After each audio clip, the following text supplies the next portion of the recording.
Hello नमस्कार, मैं doctor Rajneesh Kumar आप सभी का एक बार फिर से हार्दिक स्वागत करता हूं।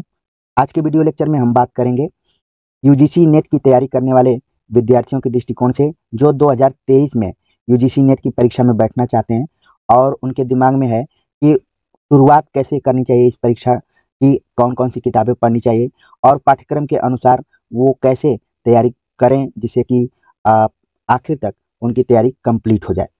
तो हमने इसी प्रयास में आप सभी के सामने एक सीरीज चलाई है जिसके अंतर्गत हमने इकाई 1 पर विचार कर लिया है, हिंदी भाषा और उसका विकास पाठ्यक्रम के खंड पर। आज हम बात करेंगे कि इकाई 2 में जो कि हिंदी साहित्य का इतिहास नाम से आपके पाठ्यक्रम में है और ये इकाई 2 खंडों में बटी हुई है, हिंदी साहित्य का इतिहास और दूसरा खंड है साहित्य की गद्य विधाएं। तो इसी पर हम बात करेंगे और ये भी आप सभी के सामने एक चीज़ बताएंगे कि 15 दिनों में आप इस इकाई को कैसे कवर कर सकते हैं, क्या आप रणनीति अपना सकते हैं। तो ये 15 दिनों में पूरा आपको इकाई कंप्लीट हो जाएगी। जब मैं 15 दिन कह रहा हूँ तो इन 15 दिनों को आपको गंभीरता से लेना पड़ेगा, टाइम टेबल बनाकर कवर करने का प्रयास करना होगा। तो आप निश्चित तौर पर इस इकाई को कवर कर पाएंगे। जब भी हम हिंदी साहित्य का इतिहास की बात करते हैं तो आप देखेंगे कि जितनी भी परीक्षाएं आप कॉम्पिटिटिव देते हैं, चाहे वो यूजीसी नेट की परीक्षा हो, चाहे केबीएस की परीक्षा हो, या फिर यूपी टीजीटी पीजीटी की हो, या फिर अदर स्टेट से निकलने वाले जो भी प्रवक्ता असिस्टेंट प्रोफेसर का एग्जाम होता है, उसमें हिंदी साहित्य का इतिहास से रिलेटेड सवाल आते रहते हैं। इन सभी परीक्षाओं के पाठ्यक्रमों को आप देखेंगे तो अलग अलग जगह पर अलग अलग तरीके से हिंदी साहित्य के इतिहास के पॉइंट्स को निर्धारित किया जाता है, लेकिन मुख्य तौर पर आप देखेंगे तो लगेगा कि आपको हिंदी साहित्य का इतिहास संपूर्ण तरीके से ही पढ़ना चाहिए। और जब आप हिंदी साहित्य का इतिहास पढ़ने जाते हैं तो ये 1-2 दिन की पढ़ाई नहीं, बल्कि आप देखेंगे कि आप बार बार हिंदी साहित्य का इतिहास रिवीजन कर रहे हैं। कहने का मतलब ये है कि आप भले खंड वाइज हिंदी कहानी, उपन्यास, नाटक, निबंध, आलोचना, अन्य गद्य विधाओं को पढ़ रहे हैं, या फिर आदिकाल, भक्तिकाल, रीतिकाल पढ़ रहे हैं, अलग अलग किताबों में पढ़ रहे हैं, लेकिन देखने में लग रहा है कि वो पाठ्यक्रम के अलग अलग हिस्सों में है, लेकिन कंप्लीट तरीके से देखा जाए तो आप हिंदी साहित्य का इतिहास अप्रत्यक्षता हमेशा रिवीजन करते जा रहे हैं। ठीक है, ये मेरी बात और इस लेक्चर में आगे क्लियर होगी, जिससे कि आपको लगेगा कि हिंदी साहित्य का इतिहास आपको हर क्षण पढ़ने का मौका मिल रहा है। तो इससे रिलेटेड किताबों के बारे में मैं बात करूं तो किताबें तो बहुत सारी हैं और आप सभी ने वन लाइनर किताबों को भी रखा होगा, जो भी सब्जेक्टिव और ऑब्जेक्टिव तरीके से मार्केट में उपलब्ध हैं, उन पर भी हमने अलग से बातचीत किया है। तो वो सब किताबें आपके पास होंगी, लेकिन वो सब हमेशा आप देखेंगे कि सेकेंडरी होती हैं। 2 तरीके के स्रोत होते हैं, एक प्राइमरी स्रोत होता है और एक सेकेंडरी स्रोत होता है। लेकिन जब आप प्राइमरी स्रोत पढ़ेंगे तो आपको सेकेंडरी स्रोत पढ़ने में काफ़ी आनंद आएगा। आपको लगेगा कि जो कुछ हम पढ़ रहे हैं वो सही है, गलत है, उसको आप चेक कर पाएंगे अगर प्राइमरी स्रोत आप ठीक से कवर किए हैं तो। नहीं तो सेकेंडरी स्रोत को लेकर हमेशा आप कन्फ्यूजन में रहेंगे कि जो कुछ मैं पढ़ रहा हूँ वो प्रामाणिक है कि नहीं, वो सही लिखा गया कि नहीं लिखा गया। तो इसके लिए जैसा कि मैंने कुछ किताबों के बारे में पहले भी चर्चा की है कि हिंदी साहित्य का इतिहास क्या आपको पढ़ना चाहिए, यहाँ पर भी मैं बातचीत कर लेता हूँ। पहला तो आपको पढ़ना है आचार्य रामचंद्र शुक्ल का हिंदी साहित्य का इतिहास, ये हर हालत में आपके पास होना चाहिए।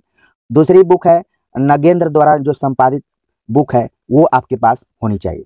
तीसरी बुक है आधुनिक हिंदी साहित्य का इतिहास, डॉक्टर बच्चन सिंह। ठीक है, ये वाली बुक जरूर आप लोग खरीद लीजिए, क्योंकि आधुनिक हिंदी साहित्य पर आपको बहुत कम किताबें मिलती हैं, लेकिन बच्चन सिंह की जो बुक है अपेक्षाकृत मैंने देखा कि वो ठीक है। तो ज़्यादा हिंदी साहित्य का इतिहास मैं आप सभी के सामने नहीं बताऊंगा। इन 3 किताबों को आप जरूर अपने पास रखिए और मुझे उम्मीद है कि जितने बच्चे यहाँ पर लंबे वक्त से जुड़े हैं उनके पास ये किताबें होंगी भी। तो आचार्य रामचंद्र शुक्ल हिंदी साहित्य का इतिहास, हिंदी साहित्य का इतिहास संपादित डॉक्टर नगेंद्र, और आधुनिक काल को विशिष्ट तौर पर आपको पढ़ने के लिए, क्योंकि सिलेबस जब आप पढ़ेंगे तो देखेंगे कि आधुनिक हिंदी साहित्य का इतिहास भी बहुत ही मोस्ट इंपॉर्टेंट रोल निभा रहा है आपकी परीक्षा में। तो इसके लिए जो बुक है आधुनिक हिंदी साहित्य का इतिहास डॉक्टर बच्चन सिंह। अब कुछ बच्चों के दिमाग में ये बात आ रही होगी कि हिंदी साहित्य का दूसरा इतिहास उनके पास है, तो क्या उससे काम नहीं चल पाएगा? चल जाएगा, काम चल सकता है, लेकिन काम तो आप देखेंगे कि वन लाइनर किताबों से भी चल जाएगा, कोई दिक्कत नहीं है। बहुत सारे ऐसे विद्यार्थी आपको मिलेंगे जो कि ऑलरेडी यूजीसी नेट की परीक्षा में सफल हो गए होंगे, और वो बार बार आपको कहते होंगे कि ज़्यादा किताबों को पढ़ने की जरूरत नहीं है, फला फला किताब पढ़ लीजिए, आपका सिलेक्शन हो जाएगा। ये बात सही है, लेकिन जब कॉन्फिडेंस की बात आती है, जब आपको लगता है कि जो कुछ मैं पढ़ रहा हूँ वो ठीक पढ़ रहा हूँ कि नहीं।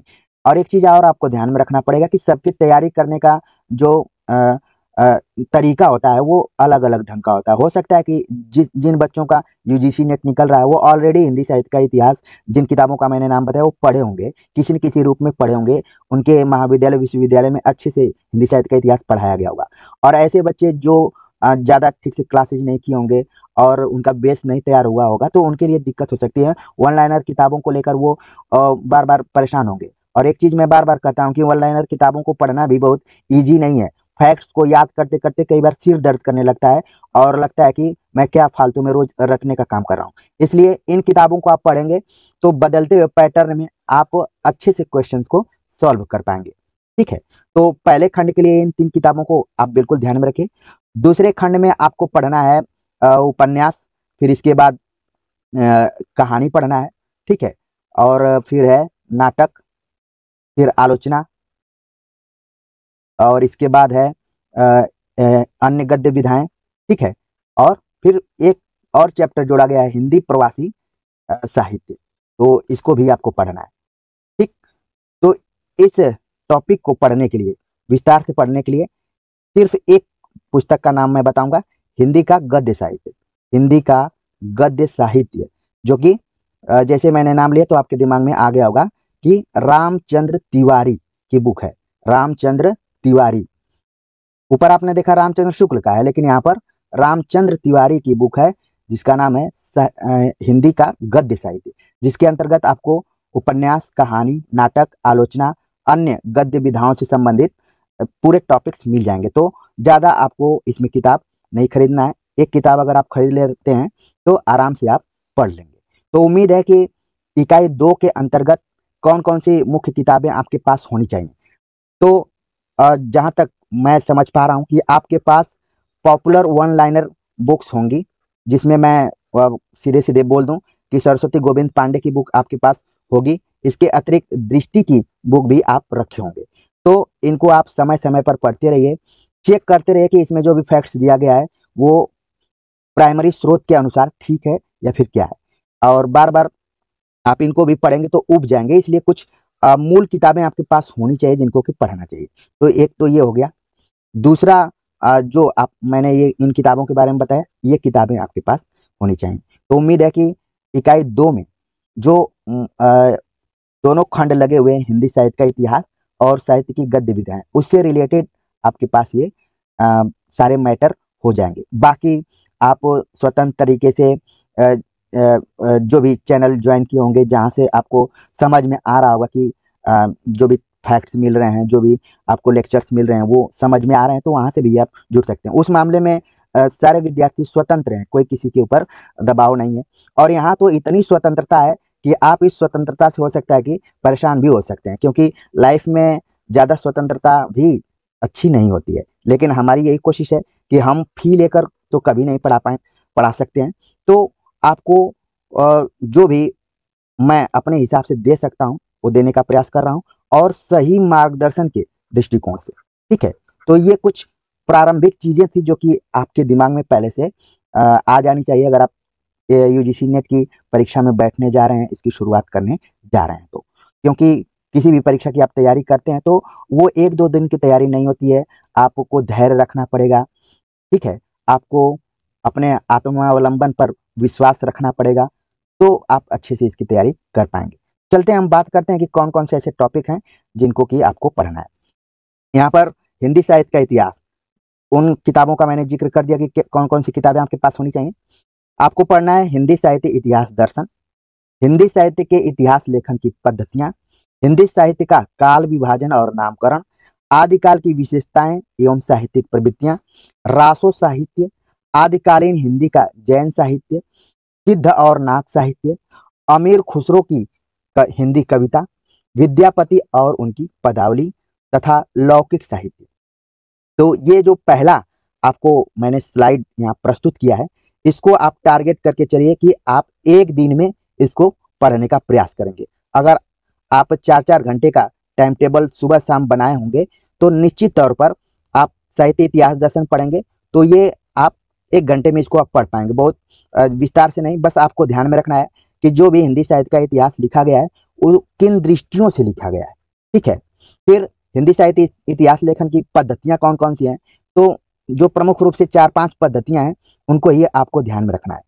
फिर विस्तार से आपको हिंदी साहित्य का काल विभाजन, आचार्य रामचंद्र शुक्ल, द्विवेदी, बच्चन सिंह, ठीक है, या फिर जो ग्रियर्सन इत्यादि का है उनको आपको ध्यान में रखना है। नामकरण से रिलेटेड सारी चीजें आप ऑलरेडी पढ़े भी होंगे, बस रिवीजन करना है तो जल्दी से आपका कवर हो जाएगा। आदिकाल की विशेषताएं, साहित्यिक प्रवृत्तियां, इनको ध्यान में रखना है। इसके अतिरिक्त जो रासो साहित्य है, जिसमें कि 12 रासो साहित्य के आधार पर आचार्य रामचंद्र शुक्ल ने इनको वीर गाथा काल कहा, तो उसके जो लेखक हैं, जो रचनाएं हैं, कब प्रकाशित हुई हैं, इनको आपको क्लियर करके रखना होगा। जैन साहित्य, जैन साहित्य के रचनाकारों का और इसकी जो खास प्रवृत्तियां रही हैं उनको ध्यान में रखना है। सिद्ध और नाथ, इसमें अंकों का है कि सिद्ध की संख्या 84 और नाथों की संख्या 9 है, तो इनको क्लियर करके रखिए कि कौन किसका गुरु रहा है और इनकी खास प्रवृत्तियां क्या रही। कई बार तो अब बदलते हुए पैटर्न में इनकी प्रवृत्ति के आधार पर भी सवाल पूछे जा रहे हैं। अमीर खुसरो की हिंदी कविता, हर साल इनसे कोई न कोई सवाल रहता ही है। खासतौर से आचार्य रामचंद्र शुक्ल के इतिहास में अमीर खुसरो के बारे में जो भी चर्चा की गई है उसको विकल्प के आधार पर पूछ लिया जाता है।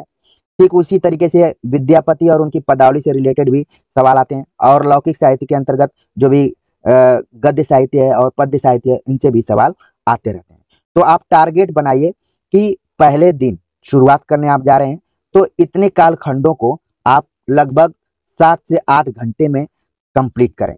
और ये आसान नहीं है, जितना आसानी से मैं बोल दे रहा हूं कि 4-4 घंटे आपको पढ़ना है, क्योंकि वर्तमान समय में आपके मन को भटकाने के लिए तमाम चीजें हैं, और बस उन उन चीजों से अगर आप मुक्त होते हैं, नियंत्रण कर पाते हैं, तो निश्चित तौर पर जैसे ही 1 घंटा पढ़ेंगे तो आपका मनोबल बढ़ेगा।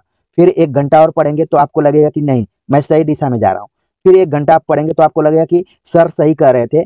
कंसंट्रेट होके अपने ऊपर नियंत्रण करके पढ़ेंगे तो क्यों नहीं इन सारे टॉपिक्स को हम कंप्लीट कर पाएंगे। फिर 1 घंटा आप पढ़ेंगे तो आपको लगेगा कि नहीं, इस परीक्षा में मैं बैठ सकता हूँ, इसके लिए मैं अपने को तैयार कर सकता हूँ।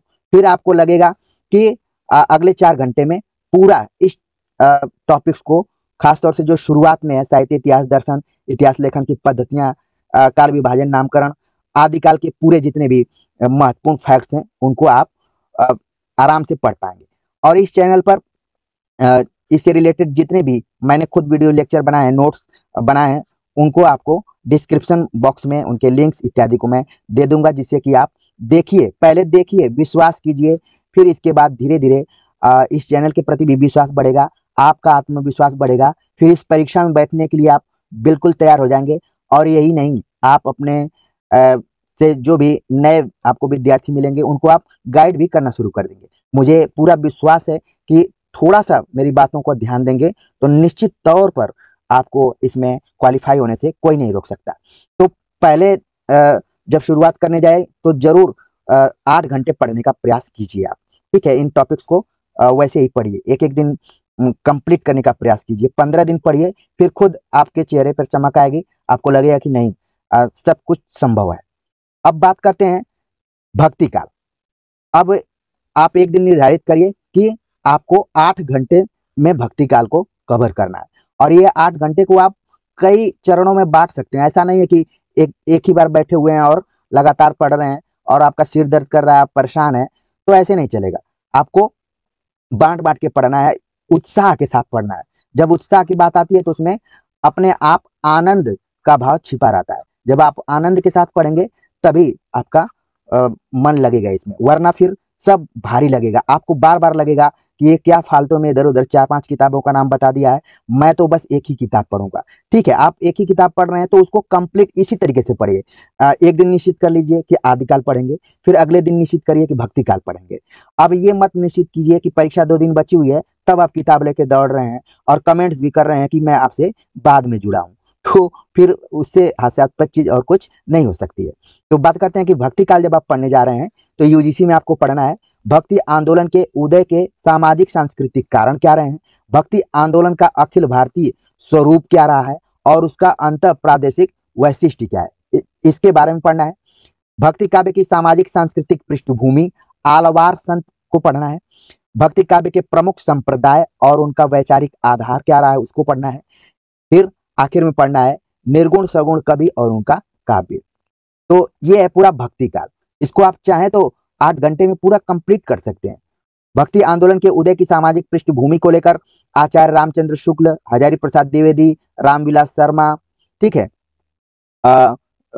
इरफान हबीब, इन लोगों का जो विचार रहा है उसको आपको ध्यान में रखना है, वहां से ज्यादातर सवाल पूछे जाते हैं। भक्ति आंदोलन का अखिल भारतीय स्वरूप क्या रहा है और उसका अंत प्रादेशिक वैशिष्ट्य क्या रहा है। जब आप भक्ति काल देखेंगे तो वो केवल एक जगह स्थिर नहीं था, उसका पूरा व्यापक क्षेत्र है। आप देखेंगे कि ये गुजरात से लेकर पूरा असम तक का फैला हुआ है। इसके बाद आप देखेंगे कि उत्तराखंड से लेकर पूरा छत्तीसगढ़ तक है। ठीक है, तो ये पूरा फैला हुआ है चारों तरफ, अलग अलग भाषा बोलियों में पूरा भक्ति साहित्य लिखा गया है। तो ये आप देख रहे हैं यहाँ पर आंदोलन के तौर पर आपके सामने दिख रहा है। इसके पहले आदिकाल में आप कोई आंदोलन नहीं देखे होंगे, लेकिन भक्ति काल में आप देख रहे हैं कि इसको आंदोलन के तौर पर देखा जा रहा है। तो इस पर भी हमने वीडियो लेक्चर बनाया है। आचार्य रामचंद्र शुक्ल का हिंदी साहित्य का इतिहास पढ़ाते समय मैंने भक्ति काल के अखिल भारतीय स्वरूप, उसका अंत प्रादेशिक वैशिष्ट्य क्या रहा है, सामाजिक सांस्कृतिक कारण क्या रहे हैं, इन पर भी बात किया है। इसके अतिरिक्त आपको मैं लिंक, सारे जो भी इंपॉर्टेंट लिंक्स रहेंगे उनको मैं डिस्क्रिप्शन बॉक्स में दे दूंगा, आपको ज्यादा भटकने की जरूरत नहीं है। लेकिन भक्ति काल पढ़ते समय आपके दिमाग में ये सारे बिंदु होने चाहिए। ठीक है, इसके अतिरिक्त आपको पढ़ना है आलवार संतों के बारे में। आलवार संतों की जब भी चर्चा की जाती है तो उन 12 संतों की बात की जाती है जो दक्षिण में पाए जाते थे। उसमें कौन कौन थे, कौन किसका गुरु है, कौन किसकी पुस्तक है, ये सब आपको ध्यान में रखना है। फिर आ जाता है मोस्ट इंपॉर्टेंट, आप देख रहे हैं कि आंदोलन के बाद दूसरा मोस्ट इंपॉर्टेंट चीज इसमें आ रहा है कि भक्ति काव्य संप्रदायों में और वैचारिक आधारों में बटा हुआ है। अलग अलग संप्रदाय हैं और उनके अलग अलग वैचारिक आधार हैं। तो इस पर भी वीडियो लेक्चर आपको इस चैनल पर मिल जाएंगे, तो इसका लिंक्स मैं डाल दूंगा, वहां पर देख लीजिएगा। इसके बाद है निर्गुण कवि और उनका काव्य। निर्गुण सगुण कवि, तो जैसे ही निर्गुण सगुण की बात आती है तो उसमें ज्ञानाश्रयी शाखा के कवि हो जाते हैं, प्रेमाश्रयी शाखा के कवि हो जाते हैं, राम भक्ति शाखा के कवि हैं। ठीक है, इसी तरीके से सबका अलग अलग बटा हुआ है और उसमें उनकी रचनाओं के बारे में, उनके जो गुरु हैं उनके बारे में। ठीक है, तो इनको आपको ध्यान में रखना है। ऑलरेडी आप जब यूजीसी नेट की परीक्षा में बैठ रहे हैं तो पहले से ही इन टॉपिक से आप परिचित हैं। कोशिश ये करना है कि आपको रिवाइज करना है। रिवाइज करने के बाद आपको अपने दिमाग में उसको सेव कर लेना है, क्योंकि जो भी परीक्षाओं का सिस्टम है यही है कि आप चीजों को कितना याद कर पाते हैं, कितना समझ पाते हैं। ऐसा कुछ नहीं है कि आप लोग बिल्कुल भक्ति काल को पहली बार पढ़ रहे हैं। ठीक है, तो इसको एक दिन का आप बनाइए कि पूरा भक्ति काल हमें पढ़ना है। आगे बात करते हैं रीतिकाल। अब रीतिकाल में देख रहे हैं कि इसका बहुत छोटा सा सिलेबस आपको दिख रहा है, जिसमें आपको पढ़ना है सामाजिक सांस्कृतिक पृष्ठभूमि के बारे में, रीतिकाल की प्रमुख प्रवृत्तियां, उसमें रीतिबद्ध, रीति सिद्ध और रीति मुक्त कवि जो रहे हैं उनके बारे में, रीति कवियों का आचार्यत्व। आप देख रहे हैं कि इसके पहले आदिकाल आपने देखा, भक्ति काल देखा, तो वहां पर कोई आचार्यत्व इत्यादि की बात नहीं हुई।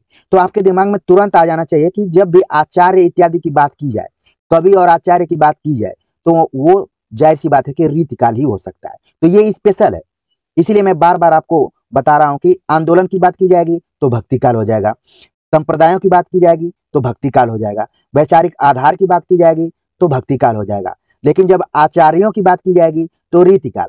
तो तुरंत आपको इसको जोड़ना है संस्कृत काव्य शास्त्र से भी, क्योंकि बीच में थोड़ा सा काव्य शास्त्र पर कम काम हो रहा था, लेकिन रीतिकालीन जितने कवि थे वो काव्य शास्त्र को भी रचना शुरू कर दिए थे, इसीलिए आचार्य शब्द का यहाँ पर प्रयोग हुआ है। तो जितने बच्चे जुड़े हुए हैं उनके दिमाग में मेरी बात बहुत अच्छे से बैठ रही होगी कि किस तरीके से साहित्य में परिवर्तन हुआ है और क्यों कोई कालखंड स्पेशल है, उसकी क्या विशेषता रही है। ठीक है, तो इन चीजों को आप समझ रहे होंगे। रीतिकाल के जो प्रमुख कवि हैं और उनका काव्य है, उनको आपको ध्यान में रखना है। पूरा आपको जो किताबों को मैंने बताया उन किताबों में मिल जाएगा। इसके अतिरिक्त इस चैनल पर भी लिंक्स मैं प्रोवाइड करवा दूंगा, क्योंकि बहुत सारे वीडियो लेक्चर को मैंने पहले से ही बता रखा है। और मेरी कोशिश ये है कि एक आपके दिमाग में मैं नव जागरण लेकर आऊं कि वो सब पुराने वीडियो लेक्चर तो भले हो चुके हैं, लेकिन अभी भी उनकी प्रासंगिकता बनी है। लेकिन उन वीडियो लेक्चर पर ही हमें आधारित नहीं रहना है, हमें कुछ और नया उसमें जो भी दिखेगा उसको प्रस्तुत करना है। आपके अंदर एक नई उमंग और नया उत्साह और नई आशा को हमेशा बरकरार रखना है, कि आपको ये नहीं है कि मैं पुरानी वीडियोज को लेकर बार बार आप सभी को बताता रहूं कि मैंने ये बनाया मैंने ये बनाया। क्योंकि कोई चीज सार्वभौमिक सत्य या फिर हमेशा एक ही टाइप की नहीं होती, उसमें हमेशा कुछ न कुछ बदलाव करना चाहिए, उसमें कुछ जोड़ना चाहिए। मेन बात है जोड़ने का, तो मैं जोड़ूंगा। अच्छा, पाठ्यक्रम की मैं बात कर रहा था रीतिकाल की, तो अब आपको लग रहा होगा कि 8 घंटा तो इसके लिए पर्याप्त है। 8 घंटा बिल्कुल पर्याप्त है। अगर आप कंसंट्रेट होकर पढ़ रहे हैं, 2-2 घंटे का अपना बनाए हुए हैं शेड्यूल, तो बिल्कुल इसको आप कवर कर पाएंगे। तो आपको ये भी अपना मतलब कि क्या बोलते हैं उसको, आईक्यू लेवल का प्रयोग करना है कि किस कालखंड पर कितना हमें ध्यान देना है। जब आप पूरा कवर कर लेंगे 15 दिनों में इन सारे टॉपिक्स को, तो खुद आपको लगेगा कि मुझे किस पर ज्यादा जोर देना है। ठीक है, मैं तो अंगुली पकड़ाकर आपको आगे बढ़ा दूंगा, फिर आपको कैसे चलना है, किस गड्ढे से बचना है, गड्ढे को कैसे पार करना है, ये सारी चीजें आप खुद ब खुद समझ पाएंगे और खुद कमेंट्स कर कर बताएंगे कि सर अब हम लोग चलना सीख गए हैं, अब कोई नहीं, अब हमें दौड़ना है। ठीक है, तो धीरे धीरे दौड़ेंगे, परीक्षा तक आते आते बिल्कुल आप सभी दौड़ना शुरू कर देंगे। रीतिकाल का हो गया, समझ में आप सभी को आ गया होगा क्या क्या पढ़ना है। इसके बाद हम बात करते हैं आधुनिक काल का।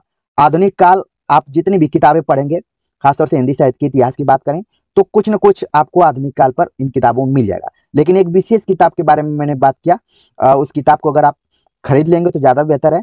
और बाकी आप पीडीएफ इत्यादि भी ऑनलाइन देख सकते हैं, डाउनलोड कर सकते हैं। मुझे मिलेगा तो मैं आपको चैनल में, जो टेलीग्राम चैनल है उसमें डाल दूंगा। ठीक है, तो बच्चन सिंह की ये बुक अगर आपको मिल रही है तो इसको आप जरूर खरीद लीजिए। ठीक है, अब आधुनिक काल में हिंदी गद्य का उद्भव और विकास। अब देखिए यहाँ पर है हिंदी गद्य का उद्भव विकास, तो इसको आप रामचंद्र तिवारी की बुक में भी देखेंगे, और हिंदी साहित्य का इतिहास जो बुक है उसमें भी आपको ये दिखाई पड़ेगा। तो अब मैंने बार बार बोला कि कहीं भी आप पढ़ेंगे आपका लगेगा कि रिवीजन हो रहा है, कुछ कुछ नए तथ्य अलग अलग किताबों में मिल जाते हैं। इसलिए तो कई किताबों को पढ़ना पड़ता है, नहीं तो फिर आपको ये किताब नहीं पढ़कर सक्सेस हो जाते। तो इसीलिए आपको कई किताबों को बताना पड़ता है कि ये पढ़िए। ठीक है, तो हिंदी गद्य का उद्भव और विकास पढ़ेंगे तो फोर्ट विलियम कॉलेज इत्यादि की बात आ जाती है, लल्लू लाल और जो चारों गद्यकार थे उनके बारे में बातचीत आ जाती है। तो ये आपको पढ़ना है। इसके बाद है भारतेंदु पूर्व हिंदी गद्य। भारतेंदु के पहले हिंदी गद्य क्या थी, तो इस पर आपको राजस्थानी गद्य इत्यादि के बारे में पढ़ना होगा। फिर आगे उसमें पूरा जो कैसे कैसे विकास हुआ है वो सब मिल जाएगा, जिस पर कि हमने ऑलरेडी वीडियो लेक्चर अपलोड किए हैं। आपको थोड़ा सा इस चैनल पर समय देना पड़ेगा। मतलब कि अगर आप 8 घंटे का शेड्यूल बनाए हैं पर डे, तो आप आधा घंटा इस चैनल को एक बार देख लीजिए, प्ले लिस्ट देख लीजिए कि क्या क्या आपको मिल सकता है। ठीक है, तो और बाकी जो रिलेटेड होगा मैं बताता रहूंगा। और आधुनिक काल में 1857 की क्रांति और सांस्कृतिक पुनर्जागरण के बारे में बात कर इसमें पढ़ना है। फिर भारतेंदु और उनका युग। जब कहा जा रहा है भारतेंदु और उनका युग, तो आप देख रहे हैं कि स्पेशल तो भारतेंदु है, लेकिन इनके युग में जो खास इनके साथ समकालीन रहे हैं, उन्होंने हिंदी साहित्य के विकास में क्या अपना योगदान दिया, उनको पढ़ना है, उनकी रचनाओं को ध्यान में रखना है। फिर देख रहे हैं आपकी पत्रकारिता। इसके पहले आपने देखा आदिकाल, भक्तिकाल, रीतिकाल, उसमें कहीं पत्रकारिता शब्द का प्रयोग नहीं हुआ था। लेकिन अब आपके दिमाग में आ रहा होगा कि पत्रकारिता का आरंभ आधुनिक काल से शुरू हुआ, जब प्रेस इत्यादि आ गए, और भारतेंदु हरिश्चंद्र और उनके जितने भी समकालीन हैं, एक तरीके से वो पत्रकार रहे, कोई न कोई जरूर पत्रिका वो लोग निकालते थे। इसीलिए इस युग से पत्रिका पर आधारित क्वेश्चन भी पूछे जाते हैं, खूब पूछे जाते हैं कि हिंदी प्रदीप किसका है, कवि वचन सुधा किसका है, हरिश्चंद्र चंद्रिका किसका है। ठीक है, और जितनी भी इसमें पत्रिका महत्वपूर्ण है वो सब परीक्षाओं में आती रहती है। ठीक, तो पत्रकारिता का आरंभ यहाँ से होता है। फिर 19वीं शताब्दी की हिंदी पत्रकारिता, तो पूरा हिंदी पत्रकारिता के बारे में आपको खासतौर से आपको आधुनिक काल की शुरुआत में आप देख रहे हैं कि पत्रकारिता पर जोर थोड़ा सा देना होगा। इसके बाद है आधुनिकता की अवधारणा। आधुनिकता की अवधारणा क्या रहेगी, इसको लेकर विद्वानों में मतभेद है, अलग अलग सबका मानना है। तो ये थोड़ा सा वैचारिक पक्ष है, और पूरा ये आपको आधुनिक हिंदी साहित्य का इतिहास वाले बुक में मिल जाएगा पूरा, कि आधुनिकता की अवधारणा क्या रही है, कब से इसकी शुरुआत माने गए, आखिरकार आधुनिकता क्या है। और पत्रकारिता से रिलेटेड भी मिलेगा, हिंदी पत्रकारिता और जितना भी टॉपिक है। तो इसको आप एक दिन का बना लीजिए कि 2-2 घंटा आपको पढ़ना है, आराम से पढ़ना है, कोई मानसिक दबाव लेकर आपको नहीं पढ़ना है। अगर आपकी पढ़ाई में उत्साह और आनंद की कमी रहेगी तो ये समझ जाइए कि फिर उस दिन आपको ब्रेक कर देना है, नहीं पढ़ना है। जब आपके मन में उत्साह और आनंद दोनों आए तो आप पढ़ना शुरू करिए, आपको काफी अच्छा लगेगा, आप बहुत बहुत तेजी से कवर करेंगे। इन 15 दिनों में बिल्कुल आप इसी तरीके से पढ़िए, और निश्चित तौर पर मुझे पूरा विश्वास है कि आपको लगेगा कि इस परीक्षा के लिए तैयार हो रहे हैं। भारतेंदु युग के बाद द्विवेदी युग, इसमें आप देख रहे हैं कि टॉपिक बहुत छोटा है, महावीर प्रसाद द्विवेदी और उनका युग। यानी कि भारतेंदु युग के बाद अब आ गया द्विवेदी युग। तो पहले ही आपको सिलेबस में ही पता चल जा रहा है कि द्विवेदी युग जो है वो महावीर प्रसाद द्विवेदी के नाम पर पड़ा हुआ है, और उनका युग रहा है जिसमें कि तमाम जो कवि रहे हैं, लेखक रहे हैं, उनका क्या योगदान रहा है। फिर हिंदी नवजागरण और सरस्वती। तो आप देख रहे हैं यहाँ पर कि आधुनिक काल में भारतेंदु युग जब पढ़ रहे थे तो वहाँ आधुनिकता की बात की जा रही थी। द्विवेदी युग में भी आधुनिकता और नवजागरण पर खूब चर्चा की गई है, और इसमें एक खास नाम आप देख रहे हैं कि सरस्वती का नाम आ रहा है, सरस्वती पत्रिका। ठीक है, तो इसका क्या योगदान रहा है, क्योंकि परीक्षा में आप देखेंगे कि सरस्वती पत्रिका से निश्चित तौर पर 1-2 सवाल आते ही आते हैं, इसको आप छोड़कर नहीं आगे बढ़ सकते। फिर इसी समय कुछ अलग धारा देख रहे हैं आपकी, राष्ट्रीय काव्य धारा। इसके पहले आप राष्ट्रीय काव्य धारा नाम का शब्द देखे भी नहीं, भले आपने देखा रीतिबद्ध, रीति सिद्ध, रीति मुक्त, ये सब देख लिए आप, लेकिन राष्ट्रीय काव्य धारा के प्रमुख कवियों की चर्चा अब द्विवेदी युग में आप देख रहे हैं। तो जाहिर सी बात है कि उसमें जो भी कवि राष्ट्रीयता को ध्यान में रखते हुए या फिर स्वाधीनता आंदोलन को ध्यान में रखते हुए अपनी कविताएं लिख रहे थे, उनको आपको पढ़ना है। फिर इसी में एक नया आप देख रहे हैं कि स्वच्छंदतावाद और उसके प्रमुख कवि। तो यहाँ से डिबेट शुरू हो जाता है कि स्वच्छंदतावाद, और यहीं से आप देखेंगे कि वाद भी शुरू हो जाता है, छायावाद, प्रगतिवाद, प्रयोगवाद, तमाम वाद शुरू हो जाते हैं। तो स्वच्छंदतावाद क्या है और उसके प्रमुख कवि क्या हैं, इन सब पर आपको वीडियो लेक्चर इस चैनल पर मिल जाएंगे, जिनके लिंक्स को भी मैं डिस्क्रिप्शन बॉक्स में डाल दूंगा। ठीक है, और बाकी जिन किताबों का मैंने जिक्र किया उन किताबों में भी आपको ये पूरे तथ्य मिल जाएंगे। बस आपको ध्यान में रखना है कि हमें पर डे 8 घंटे पढ़ने हैं। अब जैसे द्विवेदी युग आप देख रहे हैं तो 8 घंटे 2-2 घंटे पढ़ेंगे आप, तो फिर आपका सारा कंप्लीट हो जाएगा कि महावीर प्रसाद द्विवेदी का क्या योगदान रहा है, उन्होंने क्या क्या हिंदी गद्य को लेकर, पद्य को लेकर सुधार किए थे। खासतौर से पर महावीर प्रसाद द्विवेदी को एक सुधारवादी आलोचक के तौर पर भी देखा जा सकता है, और जो आज हम हिंदी पढ़ रहे हैं उसमें इनका काफी योगदान रहा है। अब इसी महावीर प्रसाद द्विवेदी के समानांतर, भले यहाँ पर दिख नहीं रहा है, उदय हो गया था आचार्य रामचंद्र शुक्ल और श्याम सुंदर दास का। ये लोग भी अगर नहीं होते तो शायद, और इसी समय आप देख रहे हैं कि नागरिक प्रचारणी सभा इत्यादि की स्थापना हो चुकी है। ठीक है, तो इन सबको भी इनडायरेक्टली आपको इसमें कहीं ना कहीं पढ़ना ही पड़ेगा। ठीक है, तो द्विवेदी को आप 8 घंटे देखिए, एक दिन पूरा आपको इस पाठ्यक्रम के अनुसार देखना है, आपको लगेगा कि 8 घंटे में बहुत कुछ हम कंप्लीट कर सकते हैं। अब आगे बढ़ते हैं, तो छायावाद आपको दिख रहा है, और छायावाद को मैंने रेड कलर से यहाँ पर लिख दिया है, लेकिन इसी में प्रगतिवाद भी है, प्रयोगवाद है, समकालीन कविता है, समकालीन साहित्यिक पत्रिका है, और यहीं पर हिंदी साहित्य का इतिहास खत्म हो जाता है, समाप्त हो जाता है। तो छायावाद जब बात की जा रही है तो छायावादी काव्य की प्रमुख विशेषताएं क्या रही हैं, छायावाद के प्रमुख कवि कौन से हैं। तो ये जैसे मैं बोल रहा हूँ आपके दिमाग में तमाम तथ्य गूंज उठ रहे होंगे कि विशेषताओं में 4-5 विशेषताएं आपके दिमाग में आ गई होंगी। छायावाद के प्रमुख जो कवि हैं उन कवियों का नाम भी आ गया होगा। ठीक है, तो इसको पढ़ना है। कुछ छायावाद की परिभाषा को लेकर भी सवाल पूछे जाते रहे तो उनको देखिए। और एक पुस्तक अगर अलग से आप पढ़ना चाहते हैं, नामवर सिंह की पुस्तक है छायावाद, तो इसको आप पढ़ सकते हैं, क्योंकि आप लोगों के साथ सबसे बड़ी समस्या यही है कि आप लोग पुस्तकों का अध्ययन बहुत कम करना चाहते हैं। आप चाहते हैं कि कोई ऐसी बुक मिल जाए जिसमें कि समग्र चीज आपको मिल जाए। तो मैं बार बार कह रहा हूं कि वो आपको बुक्स मिलेंगी, वन लाइनर किताबें आपको मिलेंगी, आपको दृष्टि पब्लिकेशन से रिलेटेड किताबें मिल जाएंगी, सब मिल जाएगा, लेकिन ये कहीं न कहीं सेकेंडरी है, क्योंकि उनको भी बनाने वाले और उनको भी छापने वाले जो भी लोग हैं, वो भी इंसान ही हैं, आप ही की तरह हैं। वो लोग भी तैयारी करके फिर उनको लगा कि किताबों को निकालना चाहिए और मार्केट को आगे बढ़ाना चाहिए। सेकेंडरी है, लेकिन अगर आप प्राइमरी किताबों को, प्राथमिक रूप से ऐसी किताबें जिनके आधार पर ये सारी किताबें लिखी गई हैं, उन्हीं किताबों को जब आप पढ़ते हैं तो अलग ढंग से आप उनको ग्रहण करेंगे।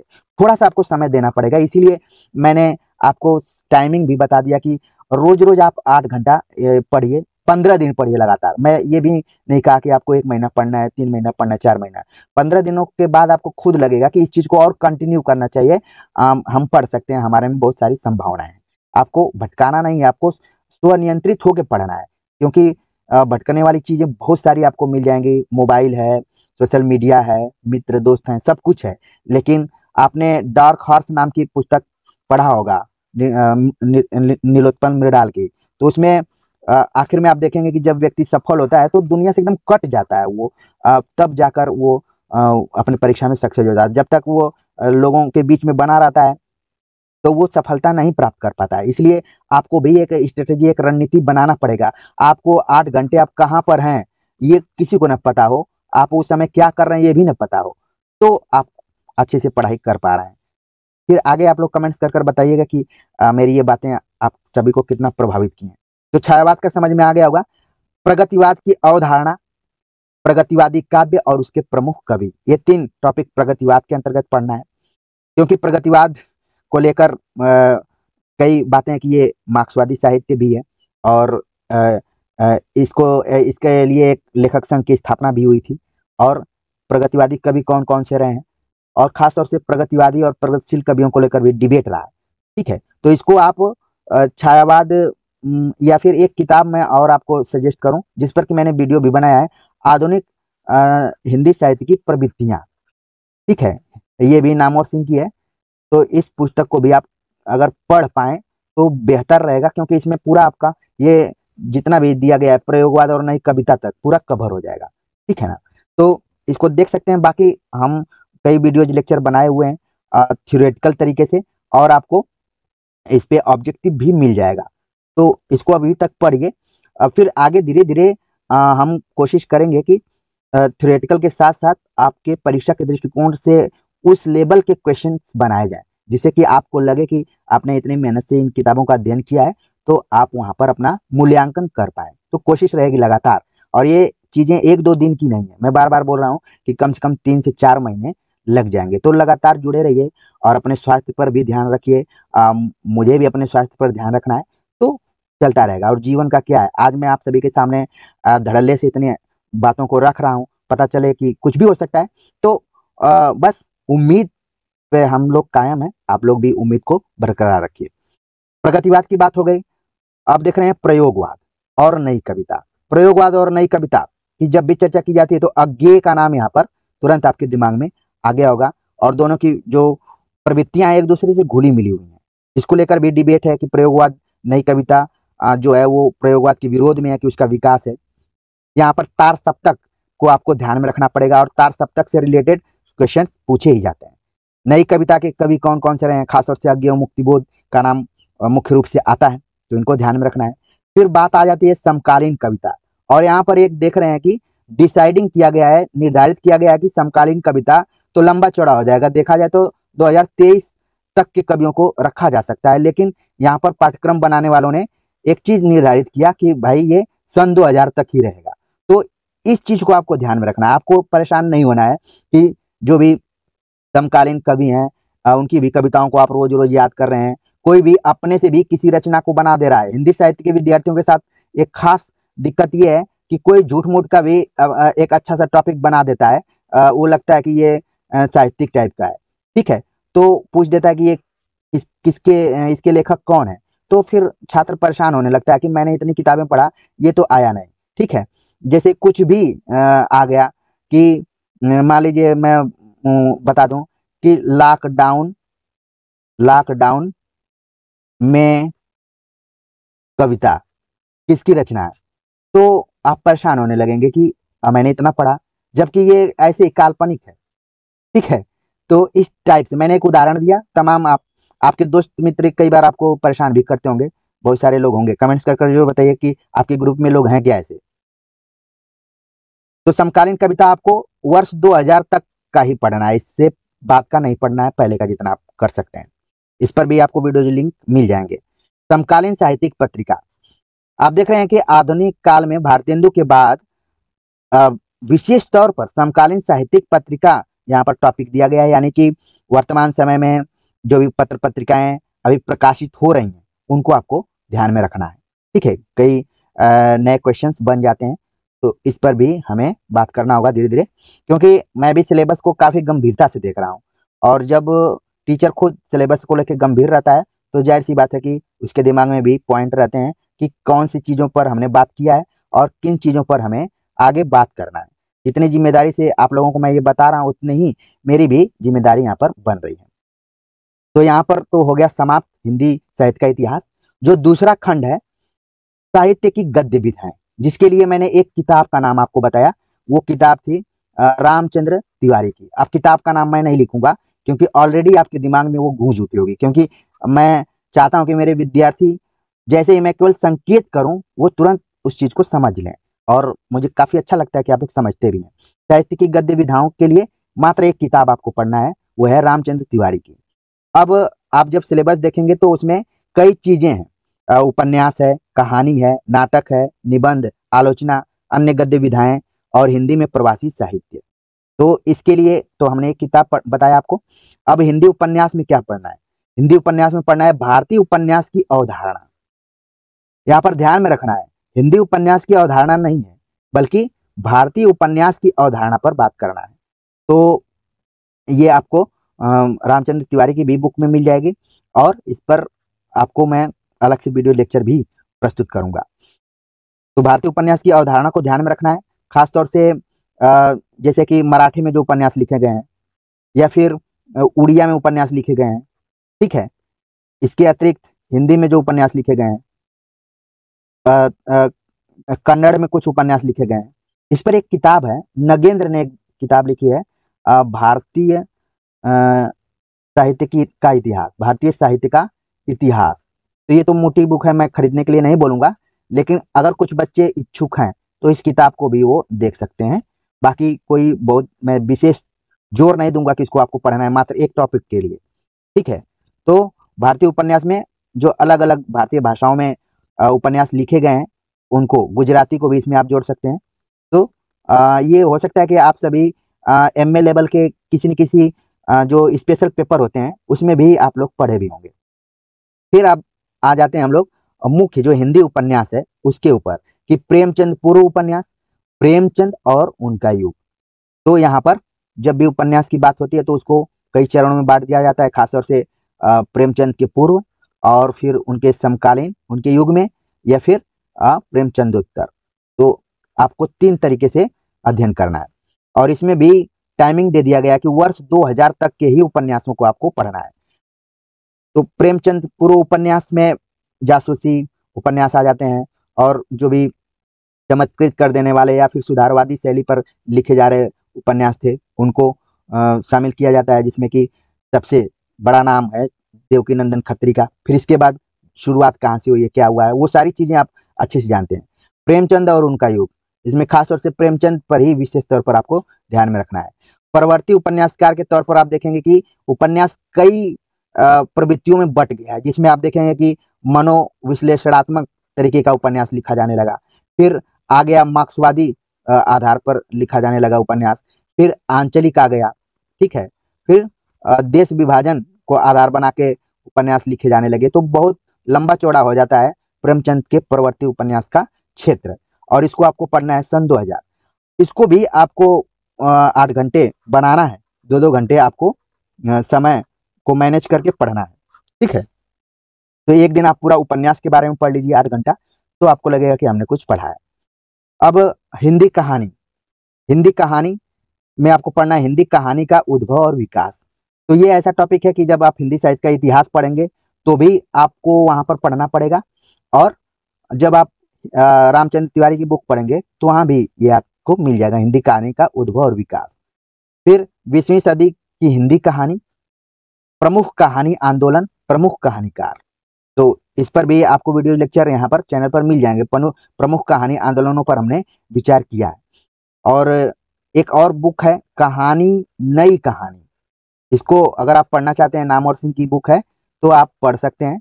बाकी इसका जो जिस्ट है, इसका जो एक छोटा नोट्स है, मैंने चैनल पर अपलोड किया है, समय निकाल कर आप जाकर देख सकते हैं।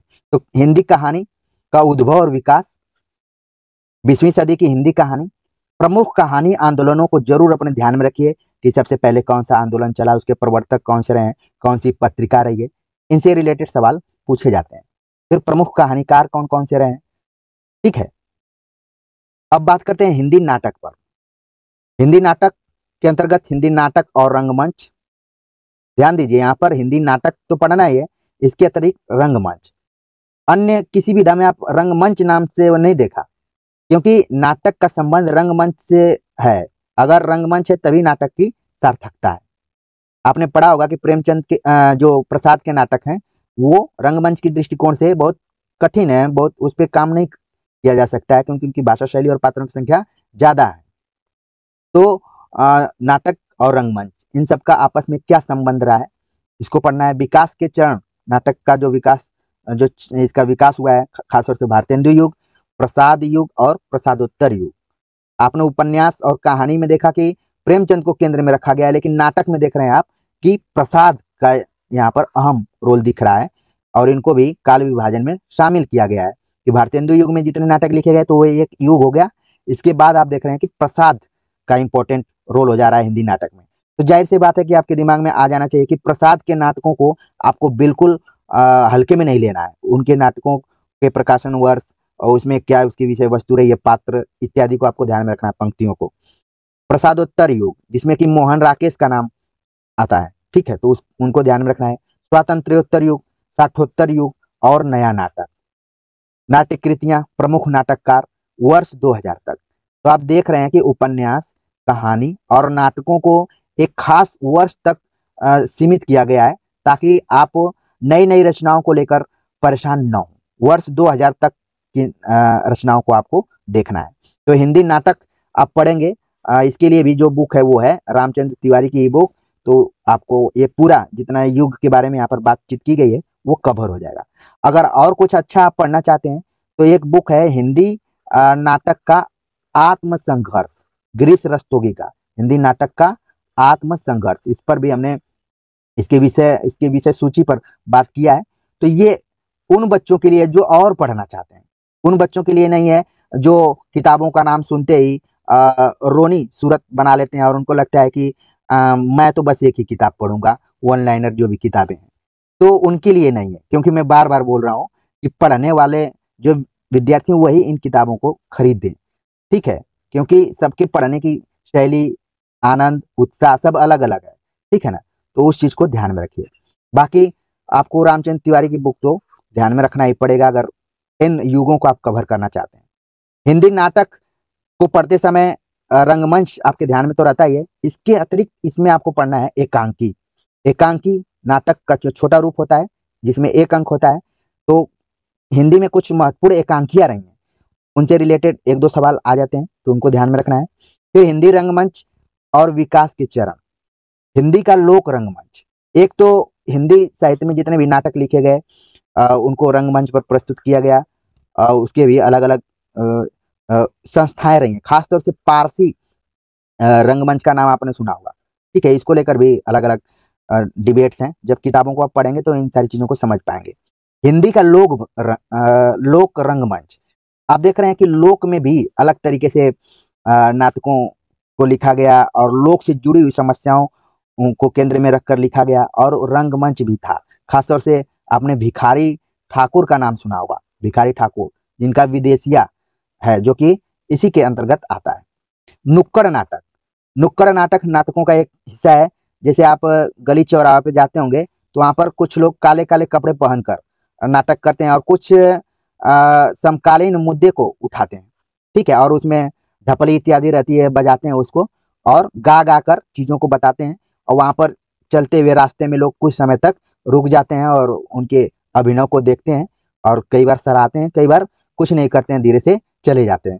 तो ये हो गया नुक्कड़ नाटक। जो विद्यार्थी जेएनयू इत्यादि में पढ़ रहे होंगे या फिर पढ़े होंगे, वो उनके दिमाग में तुरंत आ गया होगा, क्योंकि एक थिएटर है अस्मिता थिएटर, ठीक है, अरविंद गौड़ का ये थिएटर है अस्मिता, जो कि नुक्कड़ नाटकों को करता है, और संयोग से मैंने कई बार उनके नुक्कड़ नाटकों को देखा है।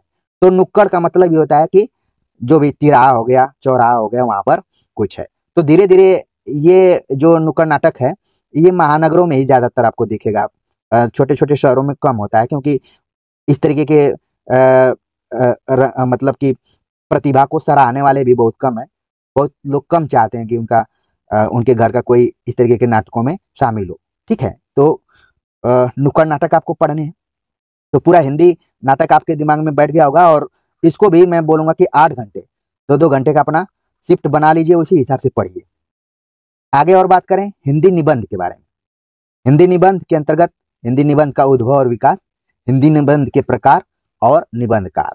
टॉपिक देखने में बहुत छोटा लग रहा है, लेकिन कई बार छोटे लोग बहुत गंभीर होते हैं, बहुत खतरनाक भी होते हैं। देखने में छोटे लगे, घाव करे गंभीर, ये बिहारी के दोहों के लिए कहा गया है। सतसैया के दोहरे, जो नावक के तीर। तो हिंदी निबंध आप देख रहे हैं कि बता दिया गया कि हिंदी निबंध का उद्भव और विकास, हिंदी निबंध के प्रकार और निबंधकार। इसके लिए भी वही बुक मैं बताऊंगा रामचंद्र तिवारी की, उसको आप पढ़ेंगे तो सारी टॉपिक्स आपको उसमें कवर हो जाएंगे। फिर टॉपिक है प्रमुख हिंदी आलोचना। प्रमुख हिंदी आलोचना में आलोचना का उद्भव और विकास, सेम पैटर्न वैसा ही है। समकालीन हिंदी आलोचना एवं उसके विविध प्रकार। तो आलोचना के उद्भव और विकास के साथ साथ समकालीन हिंदी आलोचना पर भी आपको ध्यान में रखना है, और प्रमुख आलोचकों को ध्यान में रखना है, जो कि हिंदी साहित्य में टर्निंग पॉइंट्स रहे हैं, और ऐसे आलोचक जिन्होंने महत्वपूर्ण किताबें लिखी हैं। आलोचकों की तो भरमार है, लेकिन 4-5 आलोचक हैं जिनको कि आपको पढ़ना है, जैसे कि आचार्य रामचंद्र शुक्ल हो गए, हजारी प्रसाद द्विवेदी हो गए, नगेंद्र, ठीक है, रामविलास शर्मा, मुक्तिबोध, इन लोगों के जो पुस्तकें हैं कई बार परीक्षा में पूछी जाती हैं। इसके अतिरिक्त नामवर सिंह, ठीक है। लेकिन एक चीज आपको यहाँ पर ध्यान में रखना है कि यहाँ पर कुछ 2000 टाइप की बात नहीं की गई है कि ये 2000 ईस्वी तक ही रहेगा, यानी कि निबंध और आलोचना वो आपको करंट तक भी ध्यान में रखना है, ठीक है। लेकिन मुझे लग रहा है कि ये भी 2000 ईस्वी तक के ही आसपास की इसमें भी पूछे जाएंगे, लेकिन इसमें इंडिकेट कहीं नहीं किया गया है, इसलिए आपको थोड़ा सा सतर्क रहना चाहिए। हिंदी की अन्य गद्य विधाएं। हिंदी की अन्य गद्य विधाएं में रेखाचित्र, संस्मरण, यात्रा साहित्य, आत्मकथा, जीवनी और रिपोर्टाज, डायरी। तो ये जो है हिंदी की अन्य गद्य विधाएं, इसको भी आप रामचंद्र तिवारी की बुक में देख सकते हैं, और इनके इतिहास को भी देख सकते हैं। खास तौर से इसमें विधाओं में जो टॉपिक्स के नाम हैं, ठीक है, उनको ध्यान में रखना है। कई बार नाम मिलते जुलते रहते हैं, लेकिन वो अलग विधा में होती है, ये थोड़ा सा आपको ध्यान में रखना है। बाकी कौन कितने खंड में है, ठीक है, और कब प्रकाशित हुई है, इन सारी चीजों को आपको ध्यान में रखना ही है। तो इस पर भी आपको वीडियो लिंक मिल जाएगा कि कैसे हिंदी गद्य की जो अन्य गद्य विधाएं हैं उनको आप पढ़ें, याद करें, क्योंकि आपको पढ़ने के साथ साथ याद भी करना है, वो भी एक आपके सामने चुनौती है। तो इनको भी आप 8-8 घंटे अपना बना लीजिए कि कब तक, क्योंकि कई लोगों के दिमाग में रचनाएं तुरंत बैठ जाती हैं, रचनाकारों का नाम भी बैठ जाता है, प्रकाशन वर्ष भी बैठता है, और कई विद्यार्थी होते हैं जिनके दिमाग में नहीं बैठता है, वो बार बार परेशान होते हैं कि कैसे उसको याद करें। तो आपका दिमाग जितना कैच कर रहा है, जितना पकड़ पा रहा है, उतना आप पढ़िए। जो चीज नहीं पकड़ पा रहा है उसको आप परीक्षा में विकल्पों के माध्यम से सॉल्व करने का प्रयास कीजिए कि क्या आपने पढ़ा था और कौन सा विकल्प सही हो सकता है। कोई जरूरी नहीं कि सारी चीजें आप एकदम याद करके ही रखिए। मजेदार कमेंट्स एक दिन एक विद्यार्थी ने किया था कि जो भी लोग यूजीसी नेट या फिर नौकरी में आ जाते हैं, क्या उनको सारी रचनाएं याद रहती हैं? तो ये बड़ा अलग ढंग का क्वेश्चन है। किसी को कोई रचना याद नहीं रहती है, बस क्या है कि जिस दिन परीक्षा होती है वो दिन सही रहता है, सब चीज सही रहती है, व्यक्ति सेलेक्ट हो जाता है। ऐसा नहीं है कि जो विद्यार्थी सेलेक्ट नहीं हो पा रहे हैं वो कमजोर हैं पढ़ने में, बस जो कुछ कमियां रही हैं उन कमियों को दूर करके वो भी इसमें क्वालिफाई हो सकते हैं, सेलेक्ट हो सकते हैं। आज नहीं तो कल आप सभी को होना ही होना है, अगर सही आपको मार्गदर्शन मिल रहा है, सही तरीके से आप मेहनत कर रहे हैं, खुद के ऊपर नियंत्रित होकर। तो ये बात रही, तो इसको भी 8-8 घंटे आप बनाकर पढ़िए।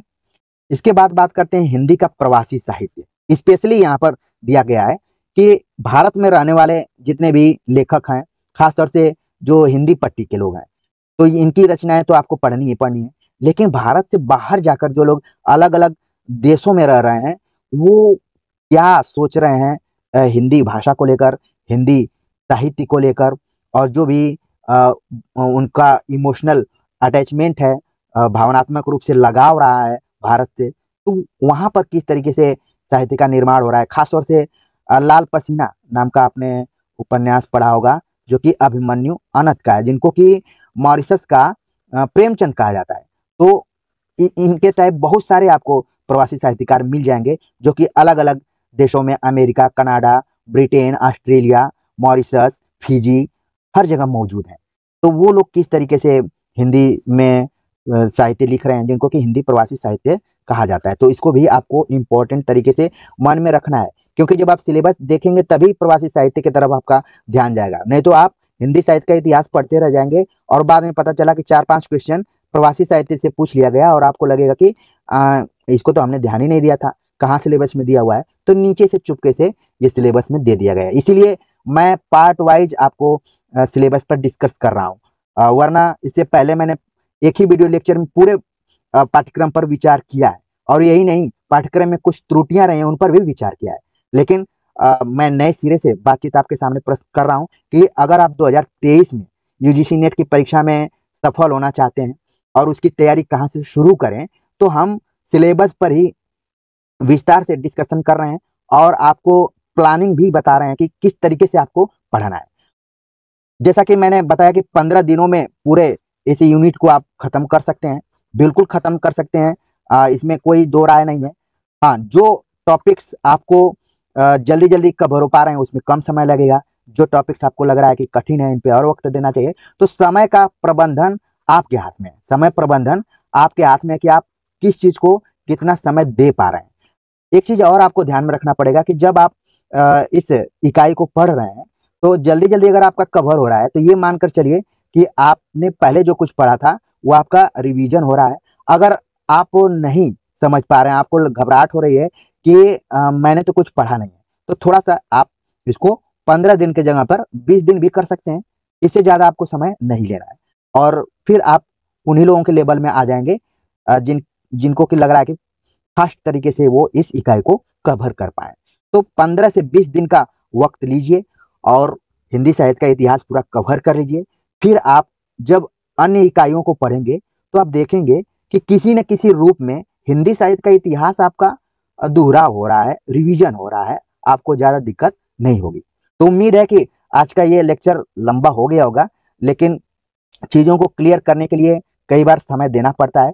तो इस लेक्चर से ये भी समझिए कि किस तरीके से समय का प्रबंधन करना है, किस पर ज्यादा जोर देना है, ठीक है। और मैंने पूरा समझाने का प्रयास किया है, इस इकाई को तोड़ तोड़ कर अलग अलग हिस्सों में आप सभी के सामने प्रस्तुत किया। उम्मीद है कि बातें आपको समझ में आ गई होंगी, आपके अंदर एक नई ऊर्जा, नए उत्साह का संचार हुआ होगा कि नहीं, हम भी 15-20 दिन एक बार टेस्ट करके देखते हैं कि ये यूनिट हम कंप्लीट कर पा रहे हैं कि नहीं। क्योंकि इस यूनिट पर तमाम वीडियोज आपको यहाँ पर मिल जाएंगी, जिनका कि लिंक मैं डिस्क्रिप्शन बॉक्स में डाल दूंगा, उनको भी देखिए। बाकी किताबों को पढ़िए, क्योंकि मेरा यही मानना रहता है कि कोई भी व्यक्ति कंप्लीट नहीं होता है। जैसे मैं भी कुछ चीज़ों को बता रहा हूँ, तो हो सकता है कुछ चीज़ें छूट जाएं, तो आप लोग भी कमेंट्स कर कर बताइए कि ये चीज़ छूट गई है, इस पर वीडियोज आनी चाहिए, तो उस पर भी बात होगी। बाकी जितना आप किताबों को पढ़ेंगे, जितना अच्छे से उनको आप पचा पाएंगे, उतना बेहतर रहेगा, ठीक है। तो उम्मीद है कि सारी बातें आपको समझ में आ गई होंगी। कमेंट्स कर कर जरूर बताइएगा। कई बार मुझे यही लगता है कि परीक्षा आपकी नहीं, परीक्षा मेरी भी। तो मिलते हैं एक नए टॉपिक के साथ, तब तक के लिए नमस्कार।